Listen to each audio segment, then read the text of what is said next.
자, 그리고 이제 정말 여러분 많은 분들이 궁금해 하셨던 내용입니다. 11월 25일 이후로 시험이 어떻게 바뀝니까? 라는 거예요. 제가 이렇게 좀 비교해서 넣어놨어요. 현재 시험 범위에 15%, 20%, 10%, 25%, 30%는 똑같아요. 내용도 거의 똑같습니다. 그런데 지금 빨갛게 표시해 놓은 게 달라졌다라고 어디서 알려주고 있냐면 공식적으로 트레이닝 리눅스 파운데이션에서 알려주고 있어요. 이렇게. 이 사이트에서 들어가서 보시면 CKA 시험이 바뀐대요. 그러니까 시험 구매와 상관없이 이 날짜 이후로 시험 보는 사람들은 바뀐 형태로 봐야 돼. 이렇게 선언하고 있는 겁니다. 그래서 뭐가 바뀌었는데 이런 게 바뀌었어 라고 알려주고 있는 거예요. 이 항목. 스토리지도 10%, 워크로드와 스케줄링 15%, 20%, 25%, 30% 똑같아요. 커리큘럼이 바뀌는 거예요. 커리큘럼 여러분. 근데 그 바뀐 내용만 제가 이렇게 빨갛게 표시를 해놨어요. 먼저는 보세요. 자, 언더스탠드, 애플리케이션 디플로이 하는 거. 요 롤링 업데이트하고 롤백 해주는 건 똑같습니다. 뭐 컴피그 맵과 시크릿에 대해서 들어가 있는데 이 부분에 대해서는 시험이 안 나올 것 같은데 뭐 이 부분에 대한 내용들도 들어가 있고요. 그리고 전에는 뭐였어요? KL 애플리케이션스였습니다. 그래서 이런 문제가 나왔어요. 현재 디플로이로 엔진엑스 웹서버 무슨 파드가 3개 동작 중인데 5개로 확장해줘 라는 게 문제였었거든요. 근데 지금은 뭐로 바뀐대 이제? 오토스케일. 사실 저는 항상 왜 호리존탈 파드 오토스케일 문제가 없을까 이게 궁금했거든요. 현업에서 정말 많이 필요로 하는데 근데 이 스케일 명령이 이제 오토스케일 명령으로 바뀐다는 얘기입니다. 호리존탈 파드 오토스케일에서 CPU가 몇 퍼센트 정도가 되면 미니멈 몇 개에서 맥스 몇 개까지 구성해라 라는 정보가 나오겠죠. 근데 거기에 맞췄을 때 문제가 조금 더 유형이 바뀌어져서 나올 거고 뭐 요 문제가 요 문제로 나오니까 배점도 조금 더 얘가 높아지지 않을까 싶어요. 요 문제는 되게 쉬웠거든요. 그래서 문제 배점도 한 3% 정도밖에 안 되는데 이런 문제로 들어가게 되면 유형에 따라 달라질 수는 있겠지만 어쨌든 한 5% 이상의 문제 배점이 되지 않을까라고 저는 생각을 합니다.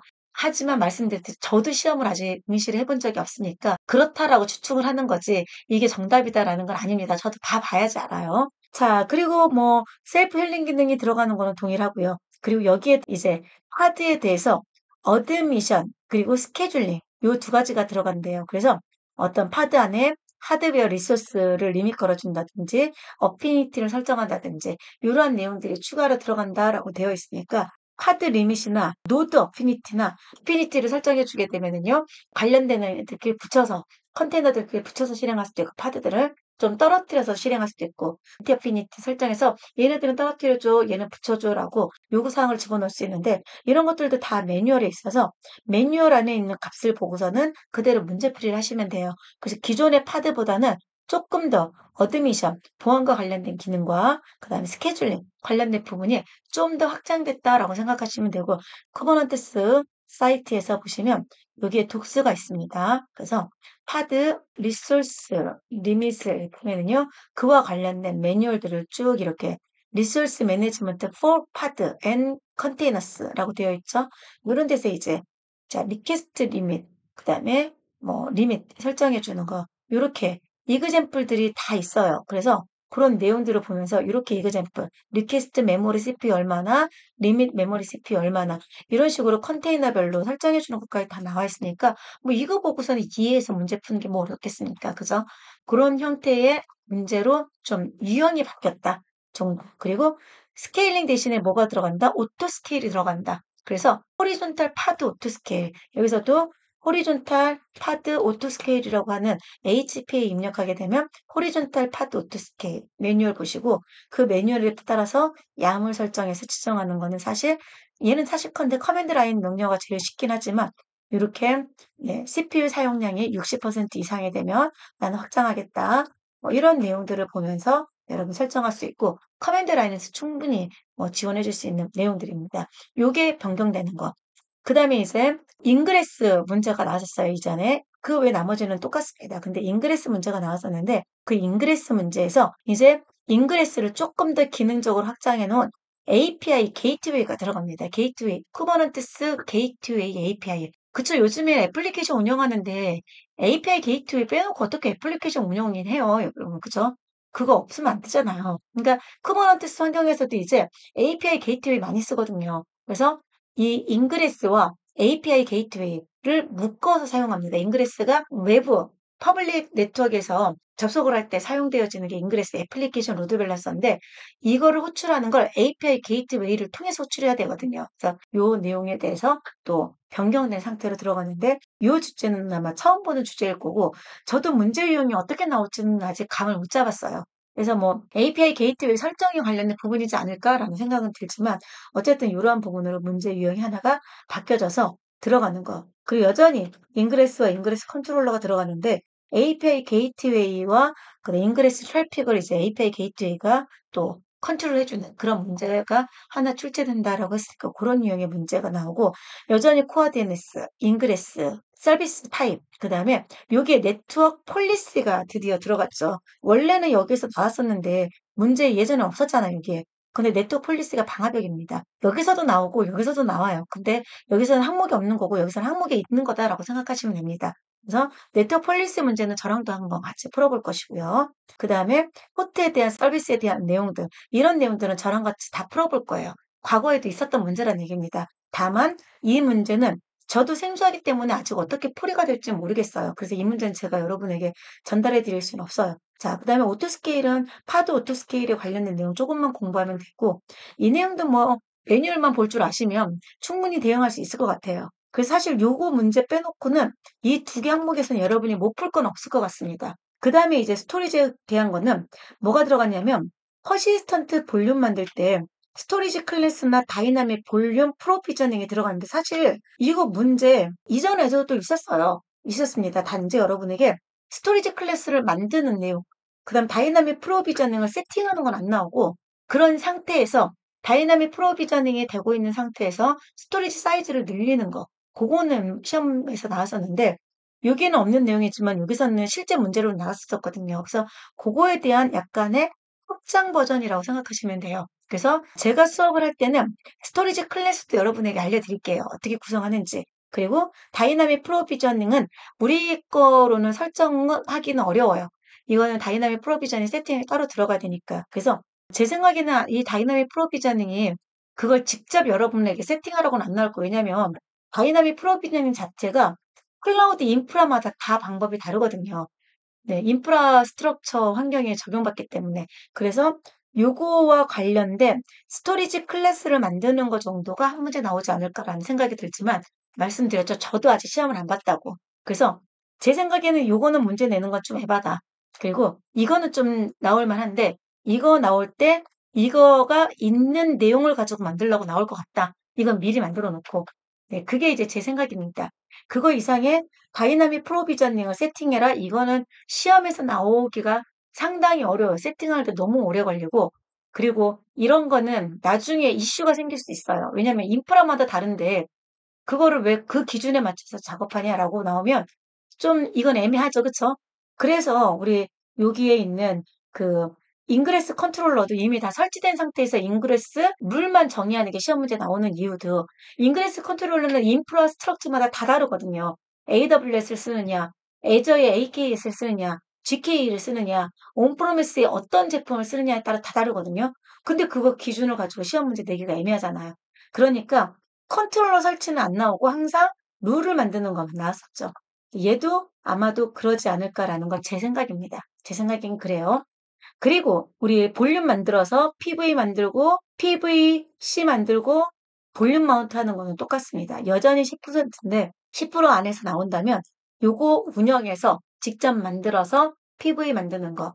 그 다음에 다이나믹 프로비저닝이니까 나중에 사이즈, 스토리지 사이즈를 자동으로 업데이트 할 수가 있거든요. 사이즈를 늘릴 수가 있거든요. 네, 그런 것들에 관련된 네, 문제 사실은 여기서도 출제가 되고 있어서 저랑 같이 살펴보는 내용에 포함되지 않을까라고 생각이 듭니다. 자, 그 다음에 이제 우리 몇 퍼센트입니까? 25%에 해당하는 클러스터 환경이죠. 여기서는 변화된 게 조금 많아요. 빨간색이 많아졌죠. 롤베이스 인증 들어가고요. 그 다음에 인스톨 들어가고요. 인스톨 들어가니까 당연히 업데이트, 크리에이트 뭐 이런 내용들은 기본으로 들어가겠죠. 그러면서 이제 쿠버넌티스에 관련된 라이프 사이클 매니지먼트가 들어가는데 매니지먼트 라이프 사이클 쿠버넌티스라고 하는 기능이 또 있어요. 근데 그 기능을 가지고 질문을 할 건지 아니면 쿠버넌티스 전체 운영에 관련된 것들을 이해하라는 의미인지 이거는 저도 사실 시험을 봐야지 알 수 있을 것 같습니다. 그래서 실제로 어떤 내용의 시험이 출제될지는 저도 이건 확실하게 방향성을 좀 잡기가 어려운 상황이에요. 이런 툴을 쓰라고 할 건지 아니면 이해 정도인 건지 그건 그렇고요. 그다음에 헬름이 나옵니다. 헬름이. 헬름하고 그다음에 커스터마이즈가 나오죠. 헬름과 커스터마이즈는 말 그대로 쿠버네티스 패키지를 손쉽게 설치하고 이제 관리하는 방법이에요. 관리하는 방법인데 헬름 패키지를 관리하는 거, 그다음에 커스터마이즈를 이용해서 상속을 해서 어떤 레플리카 수를 조절한다든지 이런 것들을 해주는 그런 툴인데 이 툴에 대해서는 좀 나와줄 필요도 있다고 생각해요. 왜냐하면 헬랩이나 커스터마이즈는 어드미니스트레이터가 하기보다는 엔지니어가 해야 되는 일 중에 하나거든요. 그래서 설치, 관리이기 때문에. 그래서 이 부분에 대해서 추가가 됐고 이 부분에 대해서 시험 문제가 확실하게 나올 것 같아요. 그리고 배점도 상당히 높을 것 같습니다. 그리고 확장 인터페이스에 대한 이해라고 해서 CNI는 컨테이너 네트워크 인터페이스, CSI가 바로 클러스터 스토리지 인터페이스예요. 그래서 요거 스토리지 인터페이스에 관련된 내용들, 그다음 CRI가 컨테이너 런타임 인터페이스네요. 우리 컨테이너 네트워크 인터페이스는 뭐죠, 여러분? 컨테이너 T, 도커 이런 거죠, 그렇죠? 도커 데몬이냐, 컨테이너 T냐 이런 내용들인데 기본 시험 환경에서는 컨테이너 D라고 하는 CRI가 설치되어 있을 가능성이 여기 보시면 네, CRI에 대한 종류로 이렇게 컨테이너 런타임 여기 또 제가 클릭을 해보면 여기서 독스 안에서 컨테이너 런타임으로 쿠버네티스에서 지원해주는 컨테이너 런타임은 컨테이너 D, 크리오, 그 다음에 도커 엔진, 미란티스 네, 이렇게 있는 거 맞나요? 미란티스라는 컨테이너 런타임 이런 것들이 있는데 여기에서 이제 컨테이너 D라고 하는 컨테이너 런타임이 이제 기본으로 쿠버네티스 환경에서 사용하고 있는데 이 컨테이너 D가 제대로 동작되고 있는지 이 컨테이너 데몬이 먼저 동작을 해야지 컨테이너 관리를 해주겠죠. 그럼 이 컨테이너가 제대로 동작 중인지를 확인하는 방법은 소켓 파일이 잘 동작 중인지를 확인하는 거고 시스템 CTL 가지고 스타트 시켰다는 얘기는 뭐죠? 시스템 CTL 스테이터스 가지고 확인을 해본다는 얘기겠죠. 그래서 제대로 동작 중인지를 확인해 보는 거. 이게 이제 확장 관련된 그런 뭐 컨테이너들이 될 것이고 그런 정보들 여러분이 아는지 여러분에게 질문하는 내용이 되겠죠. 자, 그리고 그 다음에 있는 게 뭐 CSI, 네, 스토리지에 관련된 내용이 되겠죠. 그래서 CSI, 네, 그 다음에 CRD 이런 내용들이 들어갑니다. 이 내용은 사실 제가 아직 요 빨간색으로 되어 있는 부분은 아직 시험에서 출제된 부분들이 아니거든요. 그래서 여러분이 지식적으로 좀 먼저 좀 아셔야 되는데 제가 인터넷 사이트에 있는 것 중에 이런 설명들이 좀 잘 나와 있는 링크들이 있습니다. 그래서 이런 것들 사이트 링크 추가해 놨으니까 여러분 또 필요하다면 도움 받으실 수 있을 것이고요. 그 다음에 이제 마지막으로 들어가는 30%에 해당하는 클러스터 트러블슈팅에 관련된 거는 노드 트러블슈팅 하는 건 당연히 그래서 노드 중에 하나가 서비스가 안 되고 있는 게 있는데 그거 문제 해결하라는 문제는 뭐 똑같고 그 다음에 컴포넌트 같은 것도 똑같고 애플리케이션 리소스 사용량에 대해서 모니터링 하는 것도 여기에서는 없었지만 사실 문제가 여전히 출제되고 있었습니다. 그래서 요거는 새로운 문제는 아니에요. 원래 있었던 문제를 정의한 것 뿐이에요. 그리고 어떤 그 컨테이너의 아웃풋 스트림, 스탠다드 아웃풋, 스탠다드 에러 로그 보는 게 바로 컨테이너의 아웃풋 스트림이기 때문에 이것도 원래 있었던 거. 네트워크 서비스에 관련된 것도 원래 있었던 거. 그래서 여기서는 특별하게 제가 봤을 때는 변화된 건 없는 것 같아요. 그래서 전체적으로 우리가 정리를 하면 11월 25일 이후로 변화되는 거는 시험 과목에는 있었으나 실제 출제되지 않았던 내용들을 좀 제거하고 시험에 적용된 내용을 좀 명세화했다는 거. 네, 이런 것들 좀 명세화시켰다는 거.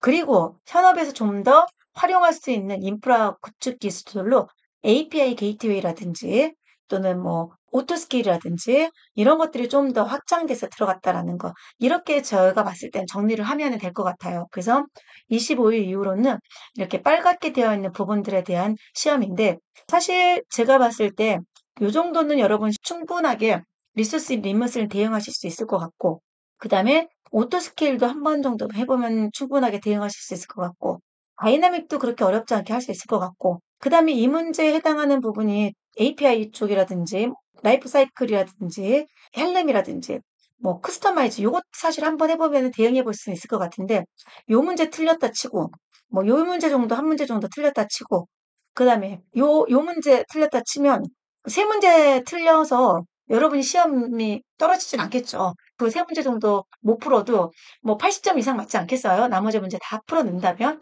네, 그래서 제가 봤을 때는 뭐 여기에 있는 문제에 대해서만 대응해도 11월 25일 이후에도 그 문제들만 다 여름 거로 만드시면은 충분히 합격선 되지 않을까라는 생각이 들어요.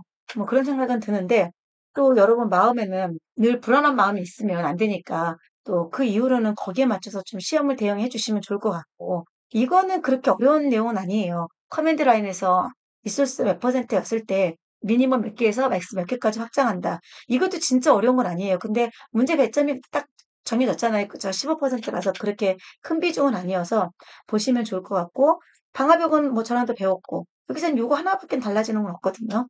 이거 하나 빼고 그다음에 요거는 저랑 같이 배울 거고 그다음 나머지는 뭐 그렇게 대응하시면 충분하게 풀어낼 수 있지 않을까라는 생각이 듭니다. 저는 그렇게 문제 배점이 동일한 상황이기 때문에 그렇게 크게 영향을 받는 부분은 없지 않을까라는 생각이 드는데 이거는 저도 시험에 대응을 해봐야지 알 수 있을 것 같습니다.